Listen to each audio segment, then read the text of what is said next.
Sir अभी government ने नई गाइडलाइन जारी करी है कॉलेज के अंदर कि जो भी मतलब कोई भी पर्सन किसी से कभी किसी के साथ लड़ाई झगड़ा हो गया तो उसमें फेक कंप्लेंट कर देता है, SC ST OBC कौन से भी मतलब स्टूडेंट, उसमें अभी ट्रायल पे हो सकता है बट इसको अभी जारी नहीं करना चाहिए, क्योंकि अभी जारी करेंगे तो उसमें फेक कंप्लेंट बहुत ज़्यादा हो जाएगी। इसमें एक तो पॉलिटिक्स भी आ जाएगी, ABP और NSUI की। अगर जैसे कोई कभी कभी तो करियर डाउन पे हो जाते हैं। बिल्कुल बिल्कुल। और इससे एक सर एक तो ये सिर्फ पॉलिटिक्स ही है के लिए ही है, क्या होना चाहिए, क्या होना चाहिए सर इसको मतलब अभी गाइडलाइन होनी भी नहीं चाहिए, क्योंकि ये सबके सब स्टूडेंट लाइफ है वो कभी ख़राब भी हो जाती है इनके चक्करों में। क्योंकि नेक्स्ट अगले साल तो यूपी में चुनाव है, तो उसमें सिर्फ ये सिर्फ चुनाव के लिए हो रहा है। तो स्टूडेंट क्या चाहता है सर ये सर अभी नहीं होनी चाहिए, अभी ट्रायल पे हो सकता है बट इसको थोड़ा उसमें जो सहूलियत भी होनी चाहिए। और उसमें बोल रहे हैं कि डाइट उसकी जैसे प्रावधान है अभी कि उसको मतलब देखे भी नहीं जाएगा कौन सी फेक कंप्लेंट है कौन सी जेन्युइन है। तो सर अभी इसको अभी नहीं करना चाहिए, अगर करना ही है तो थोड़ा इसको देखना चाहिए, इसके रूल्स रेगुलेशन और इस पर डिबेट होनी चाहिए। जैसे कि नए नियम लागू जो हुए बताया विश्वविद्यालय में कैसे क्या है?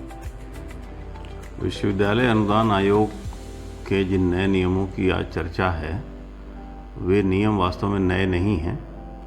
पहले भी इक्विटी कमेटी बनी थी हमारे महाविद्यालयों में।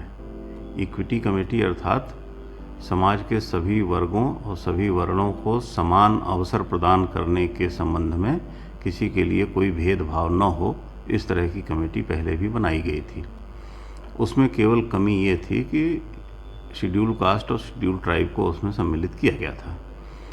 अब जो नए नियम बने हैं उसमें OBC को भी सम्मिलित कर लिया गया है और एक नया नियम उसमें सम्मिलित हुआ है कि जो भी कमेटी बनेगी इस कमेटी के चेयरमैन या सदस्य सारे लोग SC ST और OBC के ही होंगे। सवर्ण या जनरल कास्ट का कोई भी व्यक्ति इसमें न तो सदस्य हो सकता है न इसका चेयरमैन हो सकता है। तो जितना अपनी समझ में आया है कि विरोध केवल इस बात पे है कि अगर ये इक्विटी कमेटी है तो इक्विटी में केवल SC ST OBC को ही क्यों प्रधानता दी जा रही है, इसमें अन्य वर्ग भी के भी 1-2 सदस्य रहेंगे।